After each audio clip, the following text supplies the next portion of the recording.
A paz e bem-vindos aí a mais um vídeo no canal Conselheiro Cristão.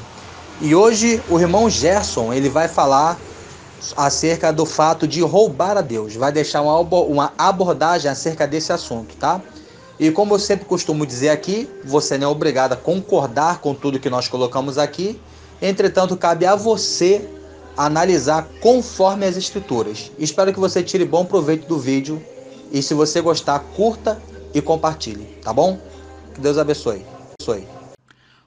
Do canal Conselheiro Cristão. Quero compartilhar aqui com você um entendimento bíblico. Eu espero que você possa crescer na graça e no conhecimento através desse estudo, ok? Quero agradecer ao irmão Paulo aí que me deu essa oportunidade. Como eu não gravo vídeos, né? O irmão Paulo grava, então ele me deu a oportunidade aqui de gravar esse áudio e falar com você, ok? Talvez você diga o seguinte, mas eu já ouvi falar tanto sobre dízimos, né? Eu já sei o que você vai falar. Será? Vamos para a prova dos 9? Veja, você já se perguntou se você realmente tem condições de roubar a Deus? Porque a Bíblia diz, a mim me roubais, vós toda a nação. E agora? Ô irmão Gerson, a Bíblia está dizendo de forma muito clara, a mim me roubais. Então se eu não dou o dízimo, eu estou roubando a Deus. É isso que... Ok? Pode alguém roubar a Deus? E para começar esse entendimento aqui, compartilhar com você, eu gostaria que você prestasse atenção nesse verso que eu vou ler, de Atos capítulo 17, verso 24. Nós vamos chegar lá em Malaquias, ok? O Deus que fez o mundo e tudo o que nele há, sendo o Senhor do céu e da terra, não habita em templos feitos por mãos de homens. Claro que o habitar aqui é fazer morada, né? Deus está presente em todos os lugares, mas ele não mora em um local. Nem tampouco é servido por mãos de homens, como se necessitando de alguma coisa, pois ele mesmo é quem dá a todos a vida, a respiração e todas as coisas. Então o texto também é muito claro, não é verdade? O texto diz que Deus não pode ser servido por mãos humanas como ele necessitasse de alguma coisa, porque Deus não necessita de nada aqui dessa terra, a não ser, assim, ele pede a sua adoração. Nós devemos adorar a Deus, ok? Mas se a gente não adorar, se nós não proclamarmos, por exemplo, o evangelho, até as pedras clamarão, não é verdade? Nesse caso aqui, a Bíblia está dizendo muito clara que Deus não pode ser servido por mãos humanas, como se ele necessitasse de alguma coisa, ok? Agora pegue aí a sua Bíblia e vai em Mateus capítulo 25, ok? Mateus capítulo 25, a partir do verso 31. Nós vamos estudar aqui o que a Bíblia quis dizer, ou o que Deus quer dizer, quando ele disse, a mim me roubais, ok? Mateus capítulo 25, vamos lá. E quando o Filho do Homem vier em sua glória, e todos os santos anjos com ele, então se assentará no trono da sua glória. E todas as nações serão reunidas diante dele, e apartará uns dos outros, como o pastor aparta os bodes das ovelhas. Então, aqui, essa palavra profética, né? Terão dois grupos de pessoas, bodes, como diz o texto, essa figura de linguagem, e ovelhas. O que vai acontecer aí? Vamos ter dois momentos aí nesse texto importantíssimos. Veja só, a partir do verso 33 agora. E porá as ovelhas à sua direita, mas os bodes à esquerda. Então dirá o rei aos que estiverem à sua direita, vai dizer Jesus, tá?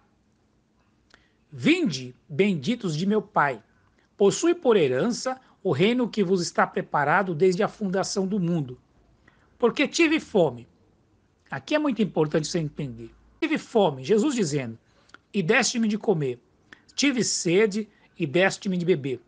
Era estrangeiro e hospedaste-me. Estavas nu e vestiste-me. Adoeci e visitaste-me. Estive na prisão e fostes ver-me, 37. Então os justos lhe responderão dizendo, veja a dúvida deles, olha só. Senhor, quando te vimos com fome e te demos de comer, ou com sede e te demos de beber? E quando te vimos estrangeiro e te hospedamos, ou nu e te vestimos? E quando te vimos enfermo, ou na prisão, e formos ver-te? E Jesus vai responder. E respondendo o rei, lhes dirá: em verdade vos digo, que quando o fizeste a um destes meus pequeninos irmãos, a mim me fizeste. Então você veja que Jesus disse que estava com fome, que era estrangeiro, que estava nu, com sede, né? E vai dizer isso para quem? Para o justo. Vinde, benditos de meu Pai, possui por herança o reino que vos está preparado desde a fundação do mundo. Só que esses justos terão dúvidas quando nós te vimos assim. E Jesus responde: quando vocês fazem a um desses pequeninos irmãos, ou seja, dos necessitados, que trata o texto, a mim me fizeste.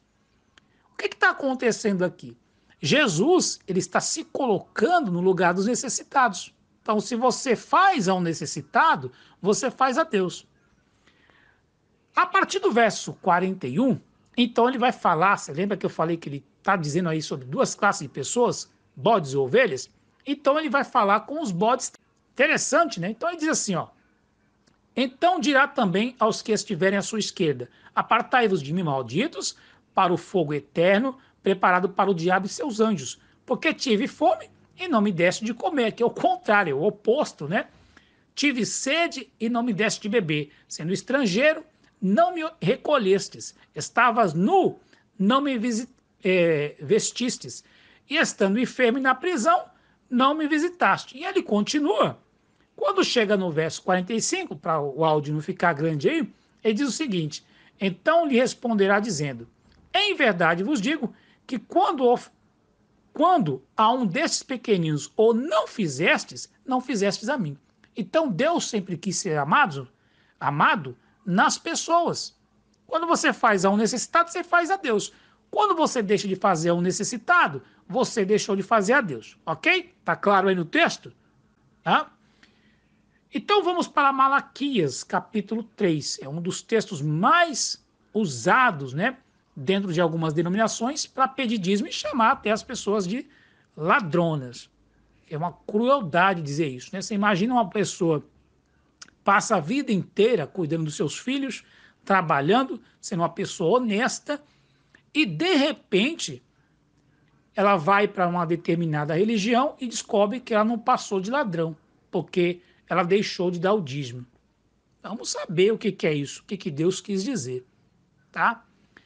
A partir do verso 5 de Malaquias capítulo 3 diz o seguinte: e chegar-me-eis a vós para juízo, e serei uma testemunha veloz contra os feiticeiros, e contra os adúlteros, e contra os que juram falsamente, e contra os que defraudam o jornaleiro e pervertem o direito do órfão e do estrangeiro, e não me temem, diz o Senhor dos Exércitos. Porque eu, o Senhor, não mudo. Por isso, vós, ó filhos de Jacó, não sois consumidos. Quando a Bíblia diz que Deus não muda, ele não está dizendo que a lei não muda. O imutável é Deus e não é a lei. Muito pelo contrário, a Bíblia diz que mudando-se o sacerdócio, necessariamente se faz a mudança da lei. Então, o imutável é Deus e não a lei. Agora, você prestou atenção, o que ele disse aí? Ele disse que vai chegar a juízo aqueles que defraudam o jornaleiro e pervertem o direito da viúva, do órfão e do estrangeiro. Pergunta que eu faço a você: quando Deus ele determinou que se desse o dízimo, para quem era esse dízimo? Esses alimentos que eram tirados do campo? Para essas pessoas. Para essas pessoas, era o direito deles. Órfãos, viúvas e estrangeiros, como também dos levitas, porque não receberam terras para plantar. Compreende? Isso era um direito deles. Agora veja o verso 8. Roubará o homem a Deus? É uma pergunta. É a mesma pergunta que está no texto que a gente acabou de ler, de Mateus capítulo 25. Quando te vimos com fome? Quando te vimos com sede, você vai prestar atenção nisso. Então, ó, roubará o homem a Deus? Todavia vós me roubais, e dizeis, em que te roubamos? Ou em que te deixamos de servir? Como está lá em Mateus capítulo 25. Nos dízimos e nas ofertas alçadas. Então, o que era roubar a Deus aqui? Roubar a Deus aqui era perverter o direito que Deus tinha dado aos necessitados, que eram os dízimos das lavouras. A viúva, os estrangeiros e a tribo de Levi, que trabalhava no templo. E, aliás, era um trabalho muito ardoroso, né? Então, quando esse mandamento era pervertido, Deus usa essa figura de linguagem, a mim me roubais. Quando você deixa de fazer a um necessitado, você deixa de fazer a Deus. Então, o que seria roubar a Deus dentro do contexto bíblico? Exatamente isso. Roubar a Deus não é você pegar deixar de pedir, pegar 10% do seu salário e levar numa instituição religiosa e dar na mão do pastor para ele decidir o que vai fazer. Não. Roubar a Deus é você, no caso aí dos israelitas, né, do povo de Israel, era eles deixar de fazer o que Deus mandou. Levar os dízimos à câmara, que no caso hoje eles chamam de Casa do Tesouro, deixavam de levar nesse armazém, onde se colocavam os dízimos, para que as pessoas pudessem passar ali e se alimentar. Você compreende? Porque Deus quer ser amado nas pessoas. Roubar a Deus não é você deixar de pegar 10% do seu salário, mais uma vez, repito, perdão, e levar em um outro local, aonde Deus não mandou levar. Se você pegar, por exemplo, a Bíblia King James, fiel, de 1611, lá vai dizer o seguinte: trazei todos os dízimos ao armazém, para que haja alimentos na minha casa. Então, o que Deus queria que houvesse era alimentos. E quando isso não acontecia, Deus usa essa expressão, a mim me roubais, porque ele sempre quis ser amado nas pessoas. Ok? Então, se você pega o seu salário aí e você tem o seu filho, ou seu vizinho, o seu próximo, passando por necessidade, e você fala, não, eu não posso te ajudar, porque eu não posso roubar a Deus, eu tenho que levar na instituição religiosa, você acabou de cometer um grave erro. Se você põe uma escada para pular uma casa, para que alguém pule uma casa, e a polícia chegar, você também vai preso, meu querido. Por quê? Porque você está fazendo parte do roubo. Da mesma forma, são as pessoas que estão fazendo parte disso. Desculpe-me aqui a sinceridade, ok?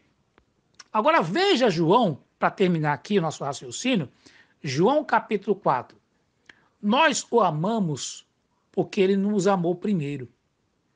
Se alguém diz, eu amo a Deus e aborrece ao seu irmão, é mentiroso. Pois quem não ama seu irmão, ao qual viu, como pode amar a Deus? Dele temos este mandamento, que quem ama a Deus, ame também o seu irmão. Você quer amar a Deus? Você quer realmente amar a Deus? Ame primeiro ao seu próximo, porque Deus quer ser amado nas pessoas. Você não pode amar a Deus se antes, primeiro, você não amar o seu irmão. Então, você chamar o seu irmão de ladrão porque não levou 10% do salário dele nas suas mãos, isso não é demonstração de amor, até porque a salvação é dom de Deus e é pela graça, não é pelas obras. Aí talvez você fale assim, não, mas a fé sem obras ela é morte. Isso é um estudo para uma outra oportunidade, ok? Então fica aí o recado, meu amado. Roubar a Deus na Bíblia é deixar de fazer a um necessitado. O a mim me roubais de Malaquias é o mesmo a mim me deixaste de fazer de Mateus capítulo 25. Graça e paz a todos. Obrigado, irmão Paulo, pela oportunidade. Que Deus abençoe.